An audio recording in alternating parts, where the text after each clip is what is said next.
If Freedom Failed.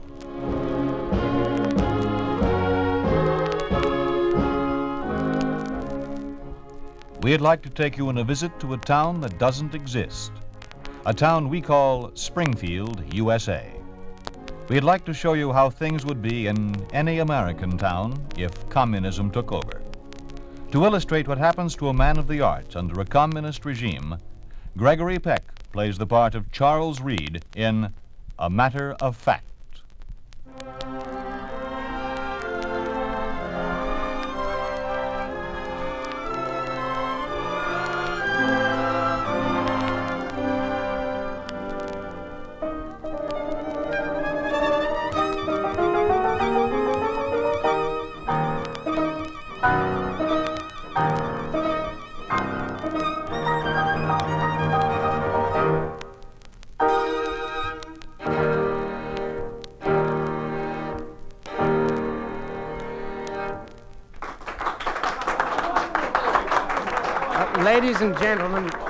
Ladies and gentlemen, this concludes the first of a series of chamber music concerts which is being presented by the Springfield County Museum. Today's artists were the Muse-Art Piano Quartet. Future concerts will include the American Art Quartet, the Seidenberg and Rebner Piano Team, the Lillian Stubner Trio, and the Kempinski String Quartet. I hope to see you all here again next Sunday at 3 p.m. Thank you and good afternoon. Mr. Fowler. Oh, good afternoon, Mrs. Havenscourt. Enjoy the program? I thought it was simply superb. Magnificent. I just wanted to tell you how much I enjoyed it. Such melody, such music. Well, thank you very much, Mrs. Havenscourt, and I'm sure our future programs will be equally as good. Oh, here's Mr. Reed. Afternoon, chap. Afternoon, Jim. Nice program. Thank you. Well, this is Mrs. Havenscourt. I'd like you to meet Mr. Reed, the director of the Springfield Museum. How do you do? Oh, I'm so happy to know you. You're all doing such wonderful work bringing all this culture to Springfield. Well, we're happy if our efforts please you. Goodness knows this is one place the communists haven't tried to interfere with. Everything else in town has to be supervised. Well, do forgive me if I run off. I must talk with you again sometime. Good day. Goodbye. There's appreciation of art for you. That woman knows nothing about music, but she's been here for every series. Likes to talk about it to her friends, I guess. Well, that remark she made about the communists interfering, I'm afraid they've finally gotten around to us. Oh, no. What could they possibly find wrong with the museum? I'm having a meeting in my office tomorrow morning with the rest of the staff. I expect to have the complete directive by then. Oh, I don't see what they could possibly want with us. Everything in the museum is... Well, it just is. We'll know more about it tomorrow. Oh, how about coming over for dinner tonight? Oh, thanks a lot, but not tonight. I'm booked. Grace? Who else? Tell Stella I said hello anyhow. See you in your office tomorrow. I'm curious to know about our new directive.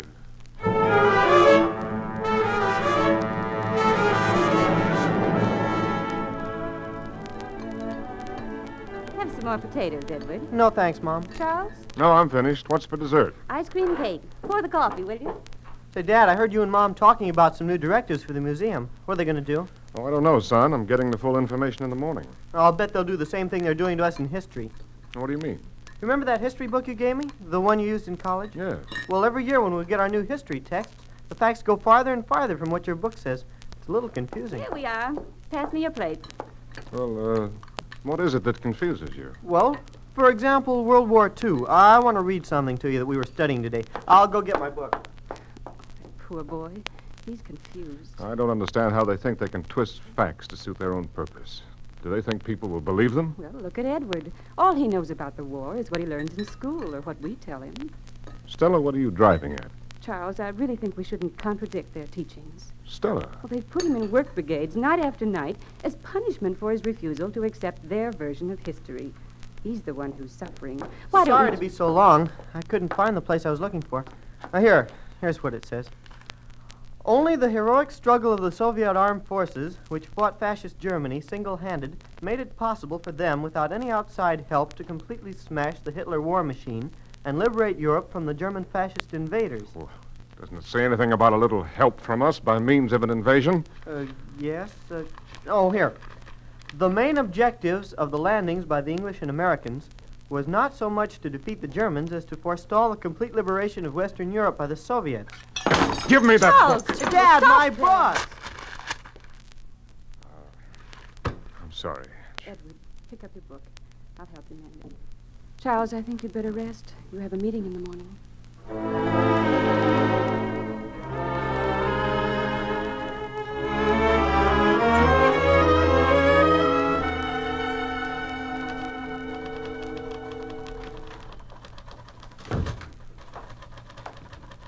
Oh, good morning, Margaret. Mr. Reed in? Oh, good morning, Mr. Fowler.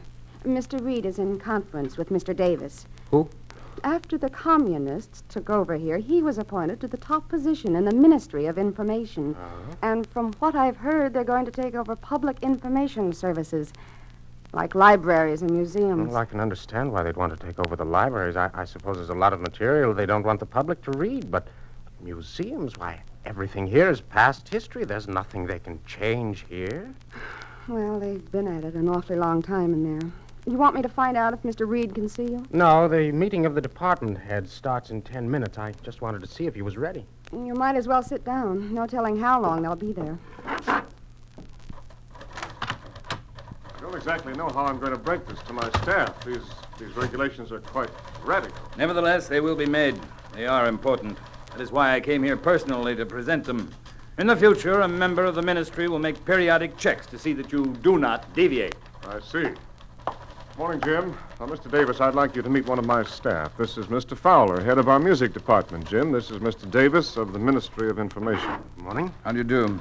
It is unfortunate that some of your programming will have to be changed, Mr. Fowler. Changed? How do you mean? Mr. Reed will inform you of the changes. I shall see you again soon, gentlemen. Good morning. What's he talking about? Oh, I'd better break it to the whole staff at once. Margaret, I'll be in the meeting hall. No calls until I'm through. Yes, Mr. Reed. That pipsqueak. That unspeakable moron. Lord, as bad as all that? Do you know anything about Davis's background? Oh, little. Well, you won't believe some of the things you're going to hear. And coming from that illiterate, that ignorance... Hey, you'd better compose yourself, Chuck. I've never seen you this flustered. Well, I've never been this flustered. I didn't sleep well last night. Blew up at home, and now this. Morning. Good morning, gentlemen. Please be seated. Gentlemen, I suggest you prepare yourselves for a shock. Or rather, several shocks. All of our schedules here at the museum have been altered. Music, films, talks, and the art exhibition. We'll start with Fowler and his musical program. What was your schedule, Jim? We were going to present a series of 12 concerts featuring the chamber music of France. You heard the first program yourself yesterday afternoon. Yes. Effective immediately, the entire program will be discontinued. Oh, no. Jim, you can't be serious. I'm perfectly serious. Now for the documentary films, gentlemen. The series of films entitled Fishing Around the World is canceled. An approved film showing the advantages of living on a collective farm will replace the one entitled Speckled Trout Across Canada. I presume that this film is considered subversive. Gentlemen, quiet, please. Now, here are the written regulations governing your various departments. I shall not cover the instructions given us in regard to which paintings we may exhibit, nor on the subjects we may discuss. Your schedules will be altered to conform with these approved programs immediately.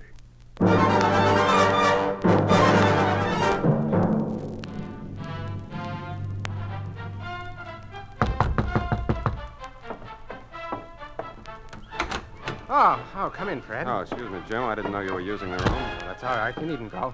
Now, wait till I turn this down a bit. There, that's better. Didn't realize how loud I had it. Yeah, it's nice. What is it? Some of the approved music. Shostakovich. Oh, it sounds okay. Oh, sure, but how can I put this kind of stuff on in our music rooms? It needs a symphony orchestra, and all the chamber music that's any good is on the kaput list. You can't use it. I'm having the same trouble with films. I'm going to ask Reed if we can discontinue the series entirely. Mr. Fowler, Mr. Taylor, would you step out into the hall, please? Oh, Mr. Reed, I wanted to talk to you. My schedule of films, it seems that... Oh. Yes. Go on, Mr. Taylor. I'm sorry. I didn't know you were with Mr. Reed. It wasn't anything. Mr. Davis wants us to accompany him. Please, I'd like to hear what Mr. Taylor has to say about his films. Well, I I wanted to ask if we could discontinue the series. Doesn't the subject matter appeal to you, Mr. Taylor? It isn't exactly that. It's, just that the attendance has fallen off. It hardly seems worthwhile. Nevertheless, you will continue to show them. And I suggest that you publicize them a little more than you've been doing. That may increase the attendance somewhat. I shall be happy to comply with any instructions issued by the director, Mr. Reed. After all, it is his prerogative to determine Mr. Taylor, I should like to remind you that the cultural activities in this city fall under the Ministry of Information, and I am in charge of that department. Mr. Reed serves only to transmit orders from my office. Now, just a minute, Mr. Davis. I am director of this museum. I don't intend to be a mere figurehead. I am not interested in your intentions. I shall remind you of one thing. If there is any further deviation from the orders issued by the ministry, you may be even less than a figurehead. No, I did not come here to argue with you. Just opened a new exhibit, I understand. Yes, we have. It's pottery and porcelain from various ages. That's the one. I wish to see it. All of you will please accompany me.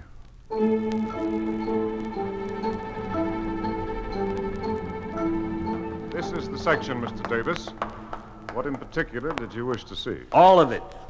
It's quite a large room. Good display cabinets. Good afternoon, Mr. Reed. Gentlemen. Now, Mr. Crandall, this is Mr. Davis, in charge of culture for Springfield. He wishes to see your pottery and porcelain exhibit. Oh, that's very nice. We have a wonderful selection from primitive times to the present day. Now, where would you like to start? It all looks the same to me. This place reminds me of a novelty store. Oh, but surely you're not serious, Mr. Davis. Well, now, let's start right here with the decorated pottery of ancient Greece and Italy. Now, this one on the lower shelf is a Roman crater or mixing bowl. It bears the design of the seasons and dates back to the 1st century before Christ. Fine, but I do not have time for you to describe every piece. Let's move more quickly. Oh, well, now, over here we have English porcelain, and here we see some early Chinese pottery sculpture. Notice the horse from the Tang Dynasty and the rare blue glaze. That's enough. Let's get on with it. But Mr. Davis, you're hardly looking at any of the art objects. Why do you keep looking at the walls and ceiling? I was thinking that it is a shame to waste such good storage space. Mr. Davis. Mr. Crandall, I don't think that Mr. Davis cares to see any more. On the contrary, I find it quite interesting. Do go on, Mr. Crandall. Oh, well, yes. Now, right here, here is our prize exhibit. You mean that flower pot? Mr. Davis, this is a 14th century Syrian vase. Notice the metallic luster and the beautiful blue glaze. And unlock the case, Mr. Crandall. Sir? I'd like to take a closer look. Well, Mr. Reed, I don't think... Unlock the case. Do as he says, Mr. Crandall. Why, yes, of course.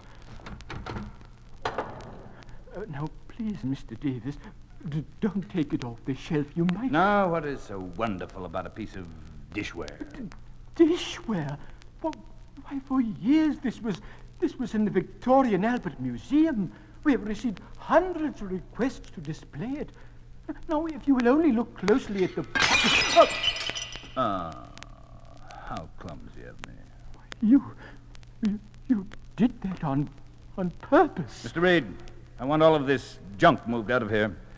We're going to move the public library in this section of the museum. And, of course, we shall no longer need the services of Mr. Crandall. He's dismissed.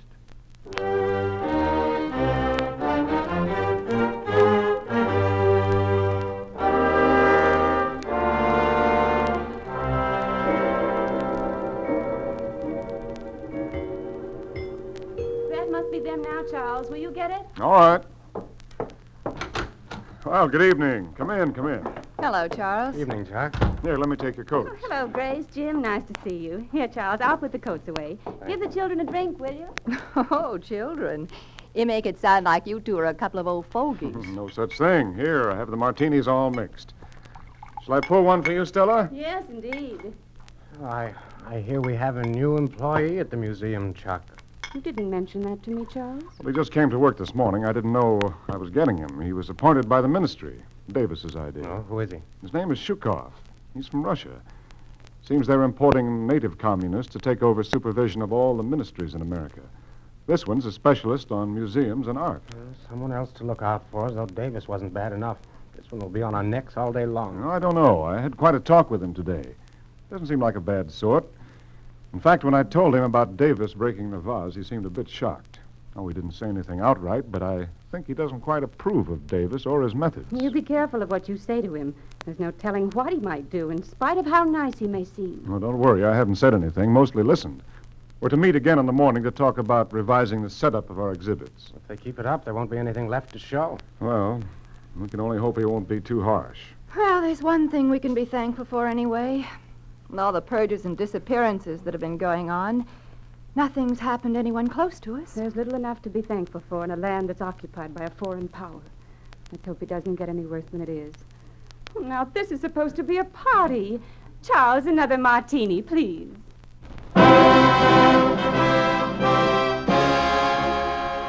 You are listening to A Matter of Fact, starring Gregory Peck. A story of the way things could be if communism took over. A picture of what life would be like under a communist regime in an ordinary American town. A town we call Springfield, USA.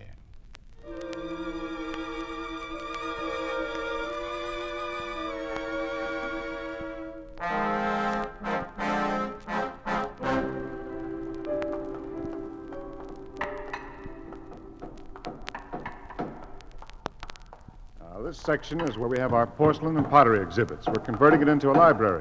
Another of Mr. Davis's innovations. It seems to be a rather small area for a library. And Mr. Davis tells us that our library will be considerably thinned out by the time it's ready to move in. I see. I have enjoyed immensely this tour of your building. Well, this is all of it. Huh? Well, then I wonder if I might speak to you alone, Mr. Reed. Surely. Oh, Jim Davis is coming in this afternoon to look over our exhibits on inventions. I wonder if you'd mind checking there to see if everything's in order? Oh, sure, be glad.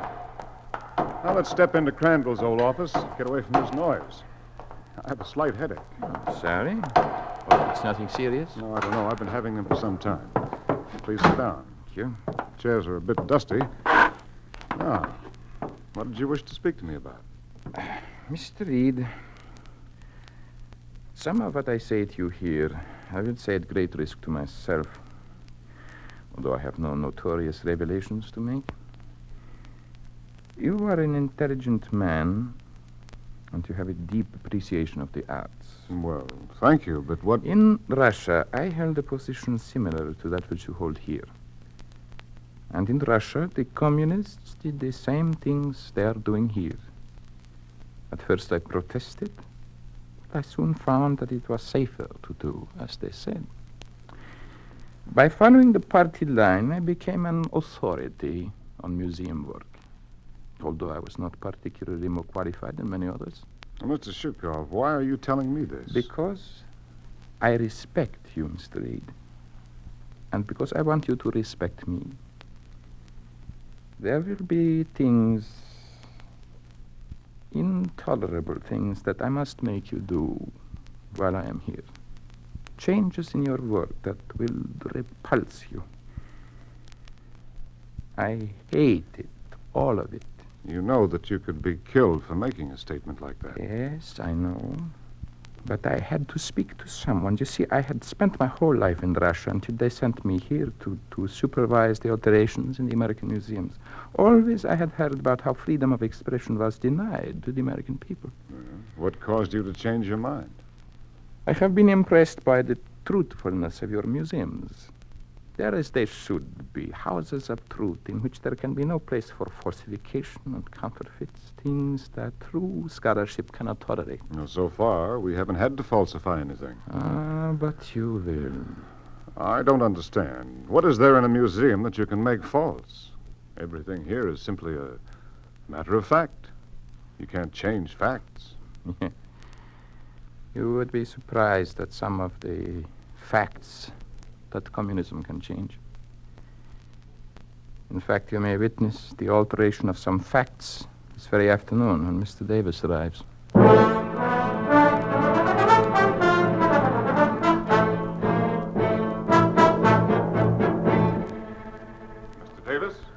Yes, Mr. Reed. I'm over here in the electrical section. Sorry I didn't catch you when you came in.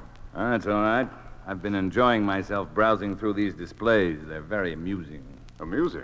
Yes, I don't know who's been doing your research, Mr. Reed, but I've never seen a more flagrant display of misinformation. Take this exhibit right here, the works of Thomas Alva Edison. Edison was one of America's greatest inventors. But what did he invent? What? Everything you see on display here. Permit me to show you where you're wrong. This card here, for example. It reads, Edison includes among his first inventions in the field of telegraphy the transmitter and receiver for the automatic telegraph, similar to the model displayed here. Well, he did invent them. Mr. Reed, I have with me some notes from the encyclopedia compiled by the Communist Academy of Science. In them, you will find that the transmitter and receiver shown here were invented by Jacobi in St. Petersburg in the year 1845. Mr. Edison wasn't born until 2 years later. Mr. Davis, I don't believe that, and I don't think you do either. This is just one of the many errors I find here. It seems that your greatest errors lie in the dates of these inventions. The most important advances in almost every field come after the revolution in Russia. Under communism and its resultant freedom, men of science were able to forge ahead in these many fields. Let us consider this carbon telephone transmitter. Edison worked with Emil Berliner on that. They invented it together. The telephone was invented in Russia. I see that you have credited Edison with the invention of the first motion picture machine. This was invented by Boldyrev. Just what other inventions did the communists inspire, Mr. Davis? In this department, almost everything you have attributed to these imposters. You know, of course, Vixtasemsky. No. Then you are not fit for your job. He invented the photographic method of recording and reproducing sound. Edison had nothing to do with that, nor with sound motion pictures. I think I've heard enough, Mr. Davis. There is much more, Mr. Reed. You will see that the proper changes are made. Come with me. Here. A model of the plane in which the first sustained flight was made by the Wright brothers, Poppycock. 25 years before them, Golubev became the first flyer in the world when he flew the first motor-driven plane built by Alexander Molchaysky, the father of modern aviation. May I see those notes, Mr. Davis? You may. And in your office, you will find a copy of the Academy of Science Encyclopedia to guide you in making the necessary changes in these exhibits. I see. This is quite interesting. The theory of jet propulsion was originally developed under the Communist Aeronautic League. And the design for the first jet plane was suggested by Tsiolkovsky. Yes. Now, this list covers a multitude of subjects. Aeronautics, electricity, transportation, communication. That is correct. Please see that the guide cards are changed in accordance with the Academy Encyclopedia so that proper credit is given for all these works. Is that all? Yes, that is all. Oh, yes. The bust of Benjamin Franklin in the main hallway. You wish to have the bust removed? Oh, yes. Franklin's experiments in electricity were stolen from early Russian scientists. You knew this all along? Why, of course. His statue will be removed immediately. Not removed. Destroyed. Oh, destroyed, of course. Like this. Control yourself, Mr. Reed. You will need those notes. You serve no purpose by tearing them up. Now, let us play safe. Let us destroy all photographs and paintings and statues and books. Burn them! I don't think that will be necessary. Just a certain few which we find are not in keeping. And the names of the artists will be removed from our paintings, and we'll add the name of some communists. Mr. Reed, you've been working too hard. A little rest will do you What of our painting in the lobby? The one of Adam and Eve. Shall we have it removed? Or has it been established by the ministry that they, too, were communists? Don't get excited. Oh, I have an even better idea. Why don't we just tear down the whole museum, Mr. Davis? This model of the telephone. Edison didn't invent this. Tear down and destroy. Where did communism begin its work of alteration, Mr. Davis? Wasn't it with the churches? All the churches have been closed or destroyed. Like this. What about the symbols of religion? What about God, Mr. Davis? You destroyed the statues and paintings of Jesus Christ himself. And freedom. What have you done to freedom? You've torn it from the people. You've ripped the heart and soul out of every freedom-loving country on earth.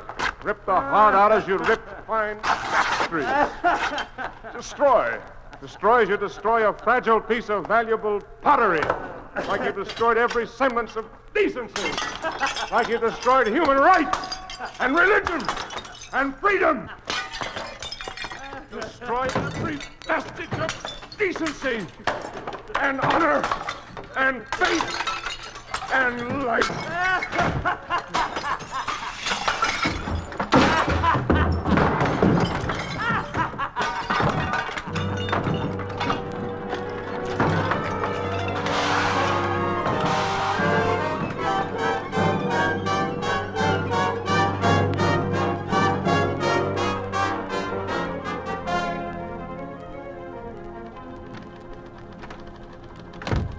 Morning, Margaret. Had any word yet on Mr. Reed? No, I haven't. No one answers at the house. Oh, how about the Ministry of Information? They said they'd call us if they found out anything. And Mr. Davis said he was coming over this afternoon to see how we were progressing on labeling the new exhibit. Well, he's going to be unhappy. It's not coming along very well. Nobody wants to put up those lies. I've been typing a list of the inventions. Listen to what they say.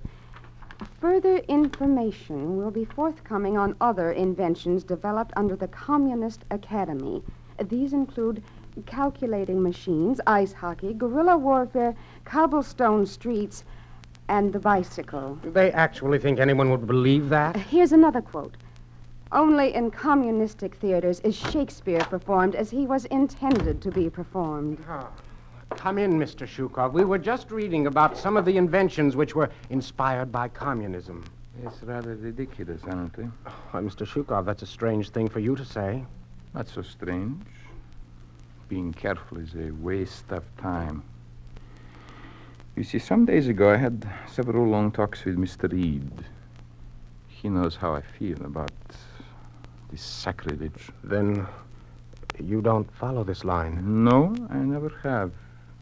But it was necessary to appear to be doing so in order to survive. Still, it isn't wise to air these opinions so freely. What difference does it make?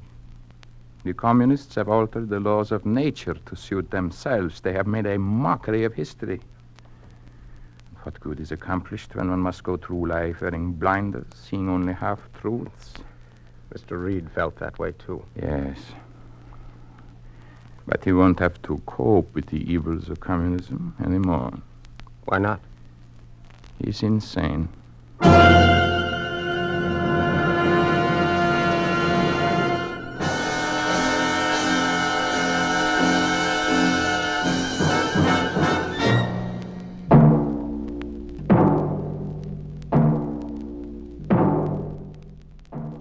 You have just heard what happens to a cultural institution under a communist regime. You have just heard how facts can be altered to suit the purpose of the party in power. You think this could not happen? It did happen. It did happen in the communist-dominated country of Russia. It did happen in the Lenin Museum in Moscow. In this museum, in order to hide true facts, the communists destroyed and counterfeited all material unfavorable to their regime.